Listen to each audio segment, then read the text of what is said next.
if reposted. Today we're joined by Dr. Kelly Starrett. He's a coach, physical therapist, and two-time New York Times and Wall Street Journal best-selling author, speaker, and co-founder of The Ready State, which is the world's most comprehensive collection of guided movement, mechanics, and mobility instructional videos. So I can get right into it. You've trained athletes in the NFL, NBA, NHL, MLB, Olympic gold medalists, Tour de France cyclists, at least the list just keeps going on. All that to say, you understand mobility in the human body. So I want to get into it with a quote from your book, Ready to Run. Oh boy. All human beings should be able and willing to perform basic maintenance on themselves. I mean, that makes sense for athletes, but how does that apply to everybody? Well, I don't know. I mean, do people have pain? How about this? Do you ever get stiff and hurt? Do you feel like you're afraid to do something? You know, eventually you're not 22 and made of rubber. So what's your plan? You know, and look, I think fundamentally we should be having a conversation about who owns what. I mean, so let's just take a big step back for a second and say, all right, well, let's say that that's not true. People, you know, we should just, you're resilient and anti-fragile, no problem. So what's going on with low back pain in America? What's going on with knee surgeries in America? What's going on with ACL tears in kids? What's going on? I mean, choose something that you care about, and then let's apply the thinking to it. And for example, when we all went to high school, chances of us being diabetic was 1 in 4,000. Now, it doesn't matter who your parents are, how much money you make, or the color of your skin, it's 1 in 4. And if you're a Latino male, it's 2 out of 3 chances you're going to be a diabetic. And if you're a black woman, it's 2 out of 3. So at some point, we have to say, hey, is there a mismatch between environment and organism? And that the brain is so amazing. It's the most complex structure in the known universe. Why haven't we empowered people to make themselves feel better besides opiates and THC and alcohol and Ambien? And what we see is that we don't know how to be a skilled human. And I think it's a lot easier than people think to be able to say, hey, what are my movement vital signs? What is it my body's supposed to be able to do? And then let's start there. Let's have a conversation of that. I mean, here's a good last piece. My rant is, you know, there's a good test about mortality, and it's, can you get up and down off the ground without using your hands? Sit cross-legged, squat to the ground, just sitting cross-legged, and then stand up without putting a knee down, without putting a hand down. That is not about strength. It's not about range of motion, because, I mean, you're in a really weird position on the outside of your feet, right? It can't be about dorsiflexion or hip flexion because you're sitting cross-legged. But what's interesting is that test just illuminates the big problem of the fact that we are living our lives under high intensity guise, soul cycle, you know, take this turmeric, do this booty sprout. And all of a sudden you end up as a fragile human being who doesn't have access to her power. And that's crazy to me. I feel like you gave us just a little taste of what it's like to be a supple leopard, but we'll move on to another topic. I feel like you've got a crusade going on against the sedentary lifestyle. And let's just take the average American, right? They work hard all day long. They maybe pick their kids up from a soccer game. Yeah. Finally get the kids to bed after dinner. Oh, let's binge some Netflix for a couple of hours. How do you, when people come to you, change their mindset of this sedentary lifestyle to becoming active?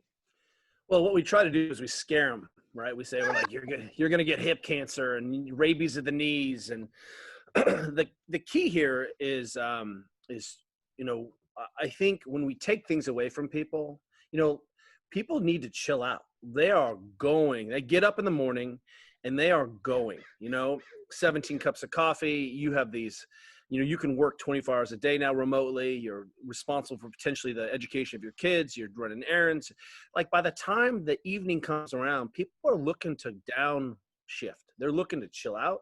They're looking to just feel like, hey, I need to feel relaxed and feel like I'm a happy human being. So what we never, and what I think it's really important here is that you know, we see, look, I'm a consumer of I mean, I just think there's a better way out there. And I think there are bright, smart people trying to solve this human condition. And we're not the first generation of coaches and thinkers and health practitioners trying to solve this. But, you know, to remove the environment and environmental demands from this equation is the problem. And so people are like, here's my secret scroll program. Don't talk to your kids as you do your gratitude journal in the morning and as you eat your perfect breakfast. And, you know, that just doesn't work. It's not, you know, my doctoral work was looking at barriers to adherence. So my mom's a psychologist, father's a physician.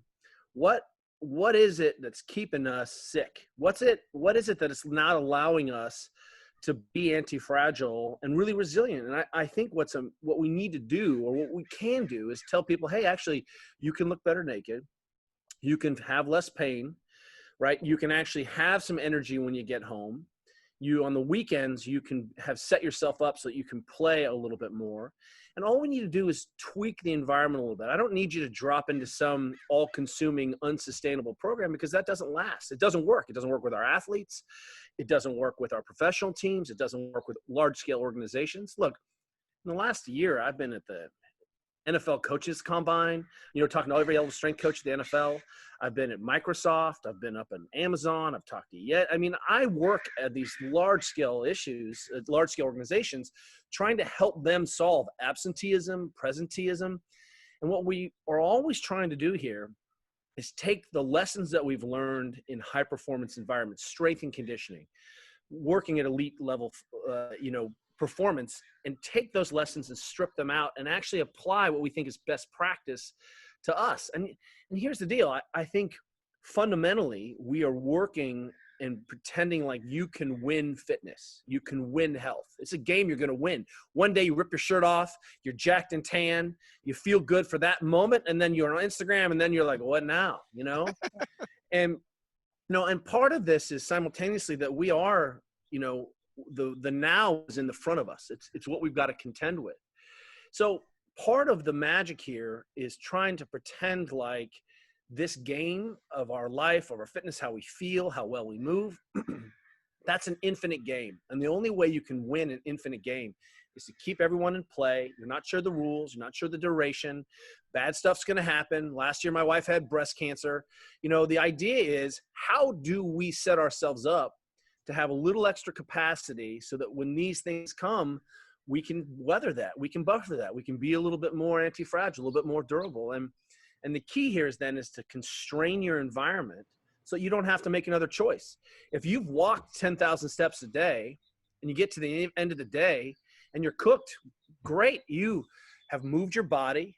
Maybe you've eaten a protein and a vegetable and a fruit, right? You could potentially have done 10 minutes of a breathing practice. And now, if you were able to exercise today, great. If not, you did the minimum required to be a human being, and you'll get the rest of it tomorrow. But what ends up happening is we just put it off, right? And then I'll just go smash myself for 30 minutes. And man, it's not working. I'll tell you, it's not working. So I'm optimistic in that society is changing with the younger generation being more open to learning. But I feel like my generation and then maybe older, they get the option of take this pill and this will go away versus like take a holistic approach. My approach now is drink a bunch of water and stretch out before you start going to a doctor, because I think this is tea. This is not coffee, right? So, but I mean, how do you deal with that paradigm with society and getting people to realize that you have high cholesterol and maybe if you change your lifestyle, you can do it, versus the shiny object of taking this pill every day and you don't have to think about it again? Well, I think let's be on the side of people first, right? That people are conditioned and taught and come out of a system or a tradition. So people don't arrive at as long as we have disempowered people, not giving them better information, and as long as we all identify that porn, television, Instagram, sugar, these things are highly addictive, man. Our human bioevolutionary selves are like, oh, shiny object, right? How do I conserve the energy? So one of the things that we have to do is never ever worry. We have to present people with a better choice, which is, hey, do you want to feel better? Do you want to work harder?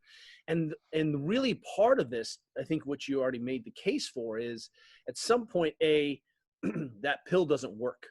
And then what? Right? So people are getting to it, and we can live in a time where it is easy to feel pessimistic about this whole thing because we're not doing great. I mean, so one of the things that we have seen in the COVID crisis is that we have stress tested our society in a really profound way. What did we find out? Well, it turns out humans need other humans desperately. So you see these house parties in LA and things are going on, right? And, on one hand, I'm like, man, quit being so irresponsible. You know, that's a problem. On the other hand, I'm like, wow, you cannot keep people away from other people. We need that. And I think what you saw was a lot of us don't feel connected to our community. We don't feel like we have roots. We don't feel like we have a squad. And this highlighted that. The depression is up. Suicides are up. I mean, just, you know, domestic abuse up. Alcoholism up. There's a lot going on, and that's just people trying to cope. So let's now apply this stress test to how did the virus do? Well, it ravaged communities that were obese, that were diabetic, that were sedentary. And what we saw was suddenly is instead of running the experiment for 70 years and finding out that we all ended up in the nursing home because we fell and broke our hip when we were 70, or we couldn't get up off the floor when we were 72, right? That suddenly was brought to our faces when people didn't know how to exercise, didn't know how to cook for themselves, didn't know how to do the basic maintenance, right?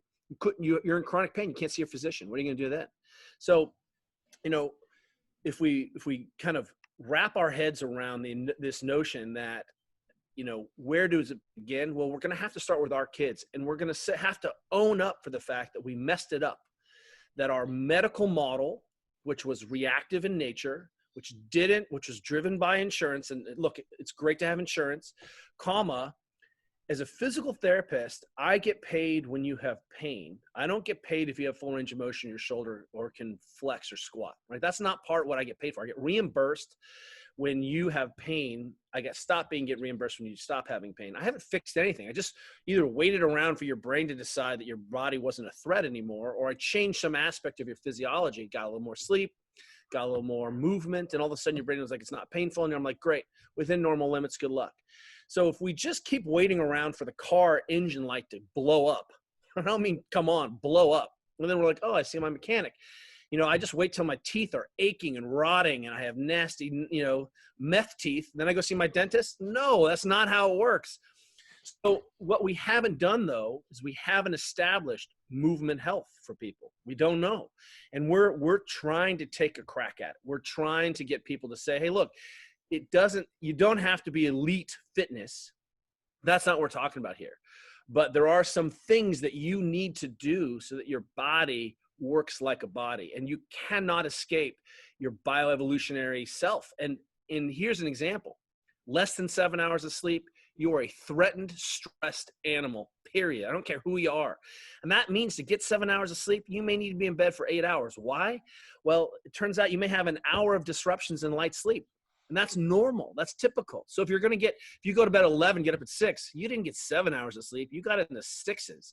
And I can't even tell what's going on with your body and your pain sensitivity and your performance because there's so much noise in the background of what's going on. So let's get real about the fact that for 2.5 million years, light has gone on, light has gone off. We've eaten plants and animals, right? That we, weren't exposing ourselves to LED lights, that we were in communities and tribes, that we walked 8,000 to 12,000 steps a day, that we found time to chill out.